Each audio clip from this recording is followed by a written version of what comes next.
The Magic get a buzzer beater on New Year's Eve to end 2025. Why that is a joyous occasion and time to ring in the new year today on Locked On Magic.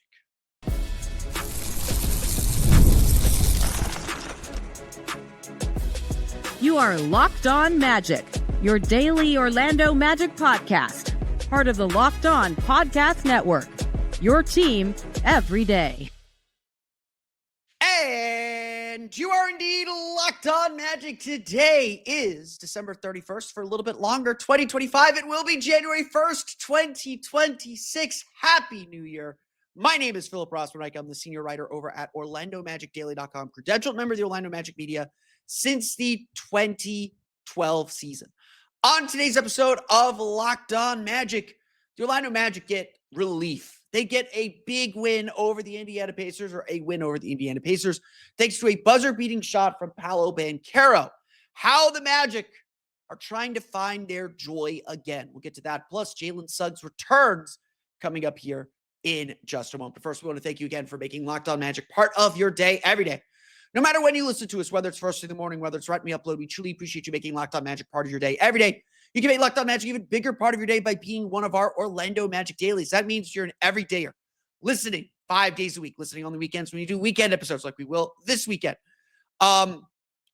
Being part of our Everydayer Club, making us a part of your regular podcast rotation, making us your first listen of the day. We truly appreciate everyone who's made the Locked On Magic community so great, and we want to thank you again for helping make the Locked On Podcast Network the #1 sports podcast network. It's your team every day. Among Jamal Mosley's many coachisms is this idea of playing with joy, of this camaraderie, this spirit, this togetherness that this team has, that you're fighting for your brothers, you're fighting for your teammates to play and to be what you need to be to win. And if you play with this free-spiritedness, if you play with this joy, you're going to experience success, number one. And it's going to make everything else easier. It's sort of a thing that when you know it, when you see it, you know it. And this Magic team is still very, very young. I think they're still one of the 10 youngest teams in the league. I think they're still their top 5 youngest teams in the league. This team is still very, very young. Despite all the expectations we have for them and the experience they do have in this league, they're still figuring a lot of this out. And so one of the things that feels like has been missing, one of the things that it feels like isn't quite right about this team right now, is it just feels like everything's like a slog. Like a lot of this team's passion, a lot of this team's competitiveness, a lot of this team's edge, a lot of this team's will and resilience come from this feeling of warmth and joy. And I don't want to blame any one specific thing for why the Magic aren't feeling that right now. Yeah, there are a ton of injuries right now. And even though the Magic are starting to get some guys back, it's weighing on everybody in a way that it didn't for a good chunk of last season. Like, there are certainly games last season, but it didn't weigh this much. Perhaps I see a lot of people who are, especially after Monday's game, were quick to blame Jamal Mosley. And there are a lot of bigger, deeper-seated issues that we'll get to here in a minute as well that suggest at least a little bit, or could suggest that, yeah, maybe Jamal Mosley's voice is falling a little flat. Maybe not. I don't subscribe to that, but I do agree with a lot of people that we're going to learn a lot in the playoffs, and when we get to the spring, there might be some decisions to be made. All those issues from October, as I've mentioned many times before, haven't gone away. They've been papered over. They've been covered up. They've been dealt with a little bit, but they haven't gone away. That's still part of who this team is. But honestly, so much of it just comes down to the leadership on this team. And when the leaders on this team lead with joy, when the leaders on this team lead with confidence and a little bit of swagger, that's when this team is at their best.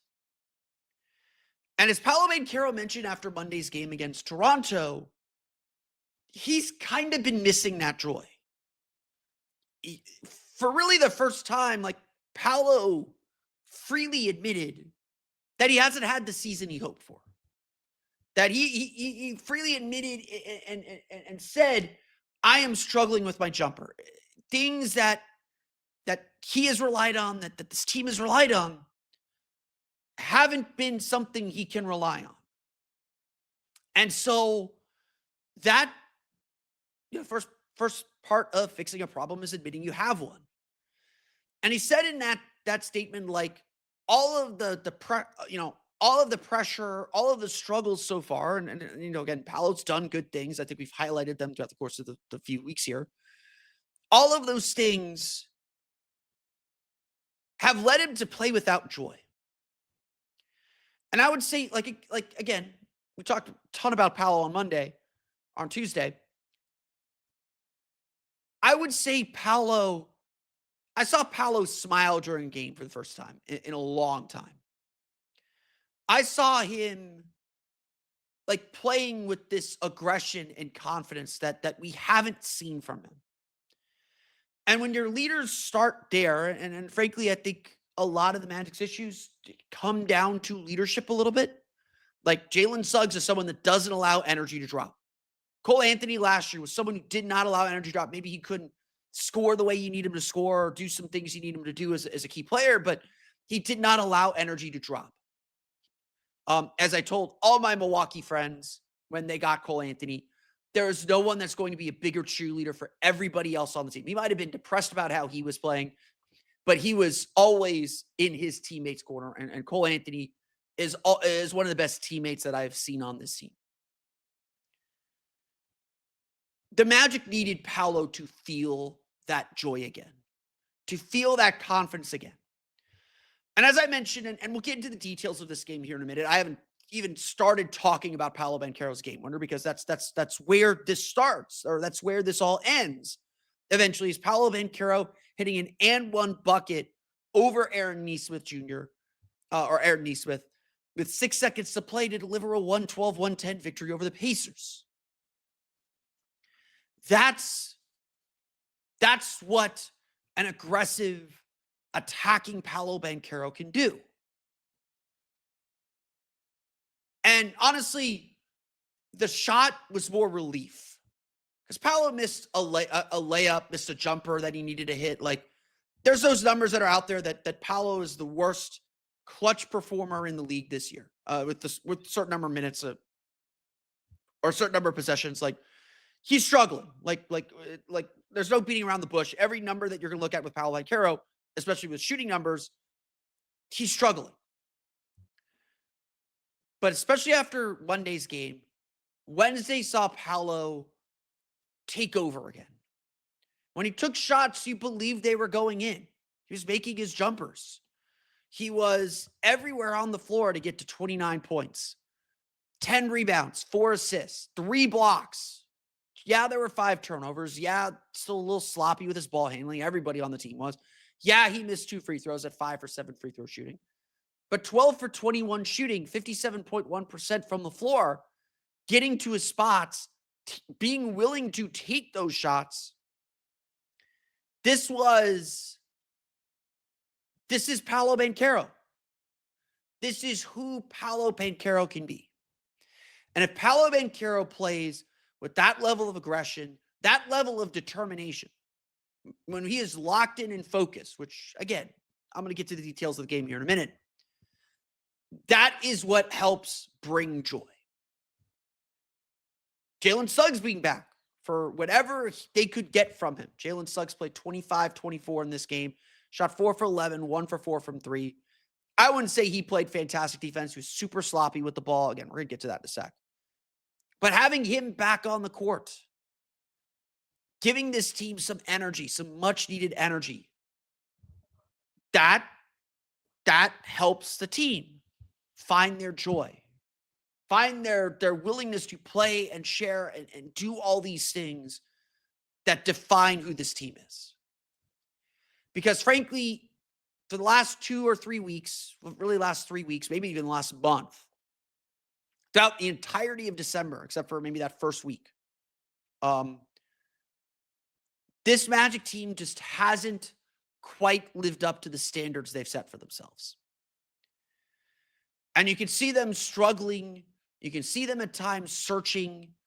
You can see them at times just as bewildered as all of us of why they can't reach back and find that gear again. And they'll find it. I'm confident of that. But the Magic are searching for their joy. And every win helps. A big win, a clutch win, it helps. Paolo Banchero playing like this, it helps. And now, just like Paolo building on his game on Monday with Wednesday's game, now the Magic are trying to build on it again. So how did the Magic find themselves in a 2-point game with the Indiana Pacers? We'll break down what they did wrong and the impact of Jalen Suggs' return coming up here in just a moment. But first, today's episode of Locked On Magic is brought to you by our friends over at Game Time. During basketball season, there is nothing like being in the building. The energy, the crowd, that first big run that gets everyone on their feet. Fans want to be there for those moments, not stuck refreshing screens or guessing what tickets are really going to cost. That's where Game Time comes in. The Game Time app gives fans the advantage back, making it incredibly easy to score amazing tickets. Fast, simple, and without the guesswork. With Game Time, you can see the view from your seat before buying, making it easy to choose tickets and making it confident that you're buying the right seat for you. Whether it's an NBA game or another live event, everything is right there in one place. They have everything from movies, or not movies. They have everything from sporting events to shows to concerts, theater, and so much more. Whatever's going on in your town, whatever's going on in Orlando, you can find tickets on Game Time. Take the guesswork out of buying tickets with Game Time. Download the Game Time app, create an account, and use code LOCKEDONNBA. That's LOCKEDONNBA, LOCKEDONNBA, for $20 off your first purchase. Download the Game Time app today and get in on the action.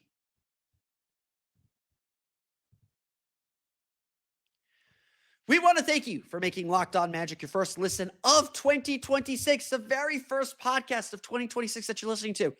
Really appreciate it. Or maybe we're your last podcast of 2025. Maybe we're both. We want to thank you for making us one of your very, very first listens of 2026 today. And thank you for helping make the Locked On Podcast Network the #1 sports podcast network. In 2026, take your fandom to the next level. Check out the Everydayer Club. It's an access to an ad-free audio feed of Locked On Magic compatible with Apple Podcasts, Spotify, and every other major podcast app.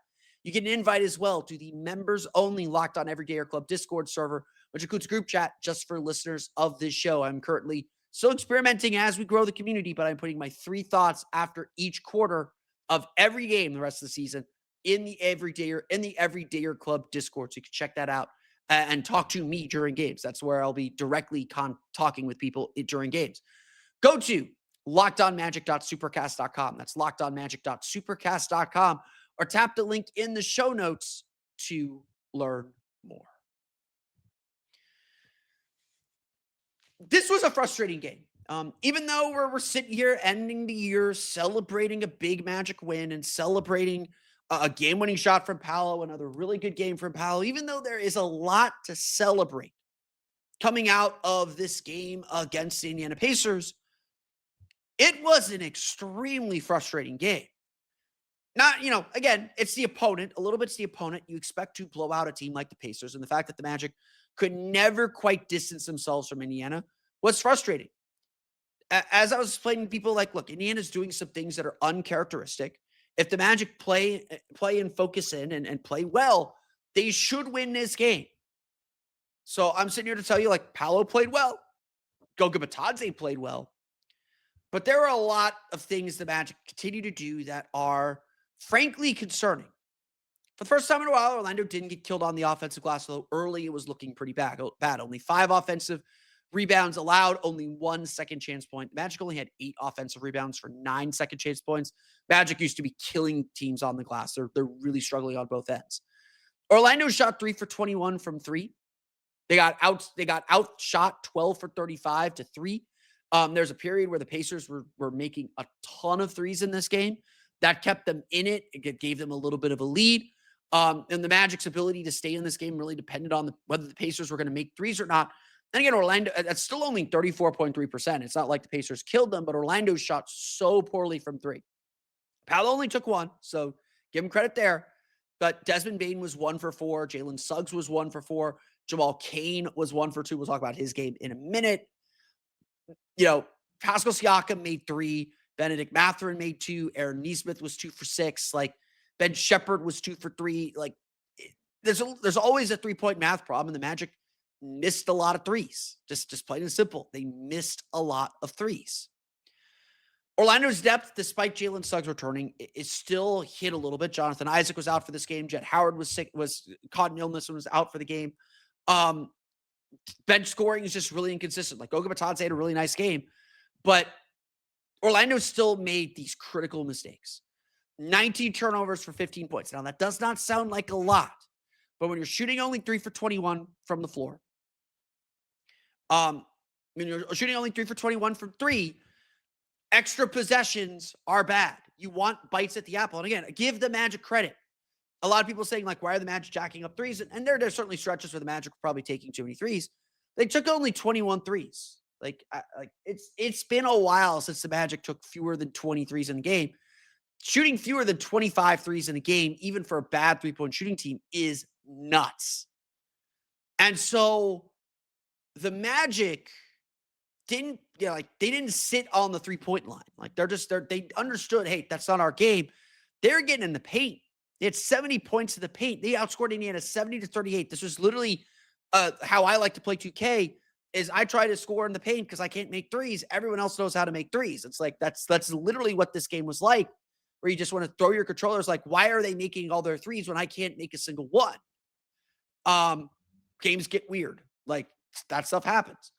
Orlando's 2-point determination beat out Indiana's 3-point shooting, but again, turnovers made it easier for them. Orlando scored 20 points off 16 turnovers, so Orlando ended up winning that battle. But Orlando was sending Indiana to the line. This is a team that doesn't get to the line a lot. They shot 26 for 32. Orlando was just 23 of 28, only 28 free throws. Just again, better number for Orlando. They got to the line a little bit more, but a lot of fouling still. And so the big issue is still remains. The Magic are trying to play their style. They're trying to play their identity, their physical defense, and they still haven't quite figured it out. Just plain and simple. They still haven't quite gotten the formula right. And right now, the defense is just not good. Plain and simple. The Magic's defense is not good. You hope that bringing Jalen Suggs back would bring the energy up, but Jalen Suggs very much looked like a player who hadn't played in 2 weeks. There are a lot of people ready to criticize Jalen Suggs, and look, he had 3 turnovers in the game, 3 of the 19 turnovers. Paolo had 5. I would say Paolo needs to be more focused. I really hated Paolo's defensive effort in this game. Really hated his defensive effort in this game. I've not liked Paolo's defensive effort overall since he came back. Just late on rotations, doesn't look as engaged.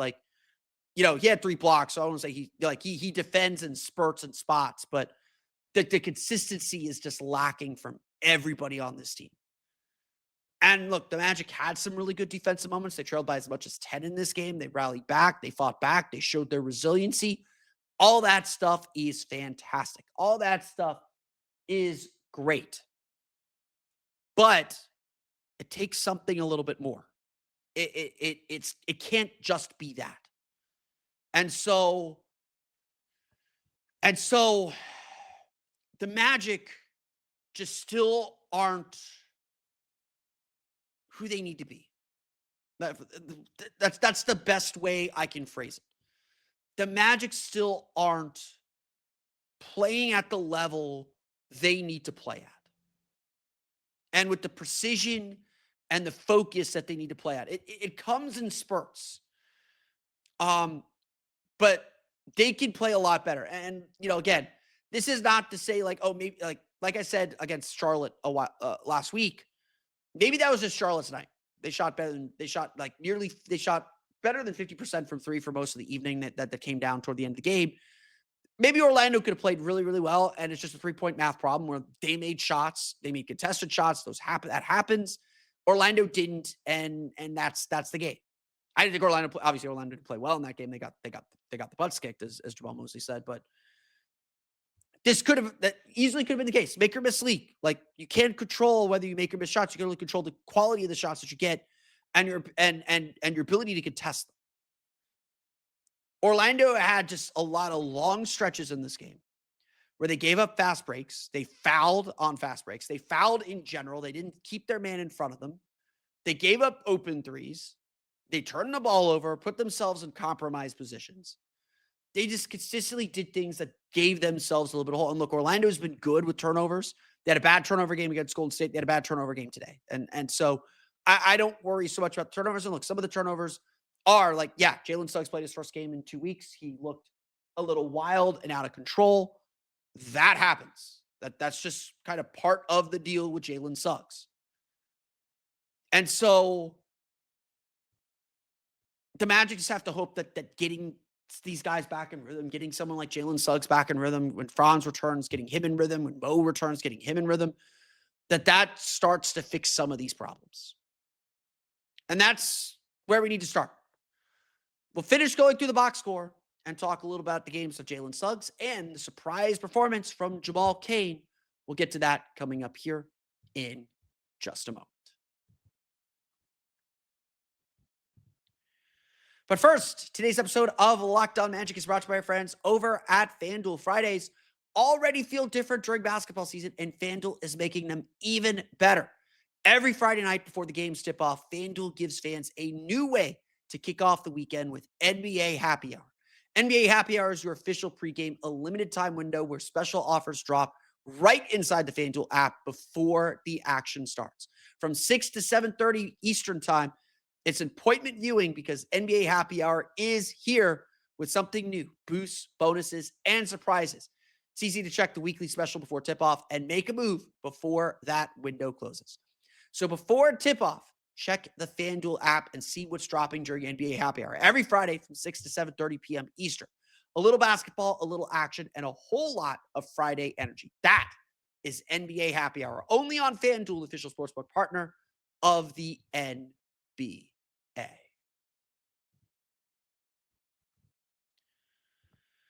Let's continue going through the final box score as we close up 2025 and begin looking ahead to 2026. Not the midpoint of the season. That's still 2 weeks away, but essentially the midpoint of the season. I always view New Year's Day as like we're turning toward the playoffs and beginning to think about the playoffs. I don't do my standings updates every day until after the All-Star break. That's when we're really in the rush and the sprint to the end. But like, we're getting there.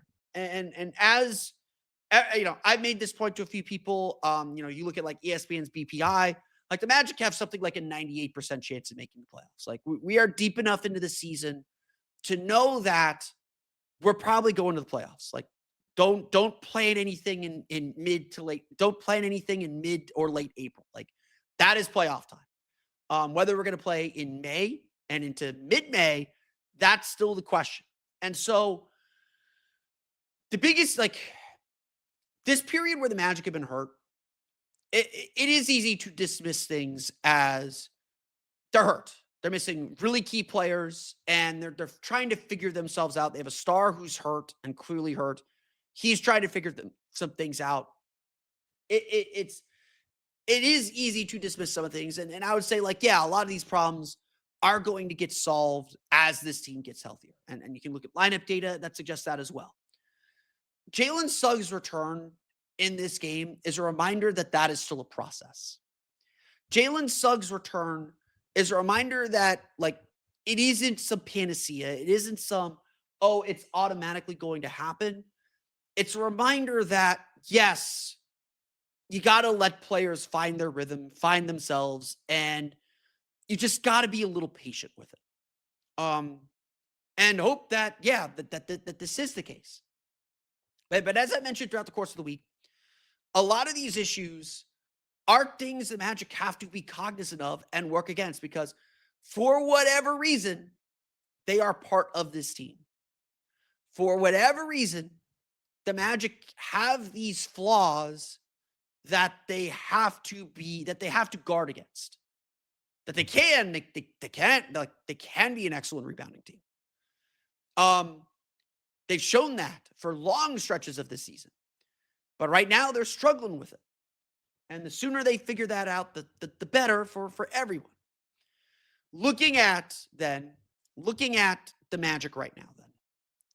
You've got Jalen Suggs coming back. He scores 11 points, 4 for 11 shooting, 1 for 4 from 3, 3 rebounds, 3 assists, 4 fouls, 3 steals, 3 turnovers. Like a complete mixed bag. And so you can tell, he's missed 2 weeks. You could tell very, very easily that he is still trying to get himself going. And that, trying to add his brand to chaos, but not always in the right way. And so it just felt like, and I say this about Jalen Suggs all the time, just feels like he's in a little bit over his skis. And if you ever skied, it's about balance. You don't want to be too far forward or you're going to fall flat on your face. Like with so many other things, I would say, let's let him get a second game in. Let's see if he plays a little calmer, a little cooler, a little more collected. And if that puts him in a better space. The real hero of this game, because, just a lot of guys struggled. Like Goga Batadze had a great game, 14 points off the bench. The real hero of this game, and someone who brought a ton of energy, was Jamal Cain. Jamal Cain scored 11 points, 3 for 4 shooting, 4 for 4 from the foul line, +6, a team high +6, actually. Oh, no. Anthony Black was +7. AB had 15 points, 6 for 11. Solid game for AB, not the runaway games. If AB had a game that he had for last week, Orlando wins this game running away. And then again, AB didn't play poorly. Just they did a good job taking stuff away from him. He's not forcing things. I'm not upset with the game AB had. But Jamal Cain, he's been playing because he's a solid defender, really commits on that end, has good size, not trying to do anything crazy on offense. And so this game was just him cutting into space, being available as an outlet, getting downhill, just doing really simple things and doing them well. And as a two-way player, your job is to bring energy and to keep things really, really simple. And so again, a huge credit to Jamal Cain for being in that space and doing that very, very well. The Magic just they made a lot of mistakes. And look, Indiana's a good enough team where they're going to take advantage of those mistakes. Indiana has enough veterans and enough guys who know what they're doing that if you make a mistake, they're going to pounce on it. They are not good enough to avoid their own mistakes and their own offensive droughts and their own struggles. And so this game was really about the Magic leaving the door open for them, just like they did against Toronto, and Toronto's a much better team right now. But Orlando left the door open for Indiana, had every opportunity. They couldn't shut the door. And more than anything else right now, that's one of the big problems for the Magic. They lack the consistency on both ends of the floor. That's both offense and defense. To shut the door on opponents. To just end it immediately and just say nope, you're not coming back. We're holding this 15-point lead. It's not going anywhere. Orlando led by as much as 9 in the game. So the Magic had their opportunities. They're up 8, I think, in the first quarter. They gave that away, went down to 3 at the end of the quarter, and it was essentially a game the rest of the way. This is not to take away from the fact the Magic pulled the game out. They retook the lead in the fourth quarter. They were playing from ahead. They had control. Just like against Toronto, there's just a series of possessions where both teams are missing shots. And again, credit to Orlando. They were the ones that made the shot that gave them the lead. And it's much easier to play with the lead than it is to play from behind. Orlando had to play from behind a good chunk of the second half. And they rallied and fought and showed a ton of resiliency. So as much as all this other identity stuff is really been rough, That resiliency is a core about who this team is. They didn't let mistakes, they didn't let bad shooting, they didn't let any of that affect them.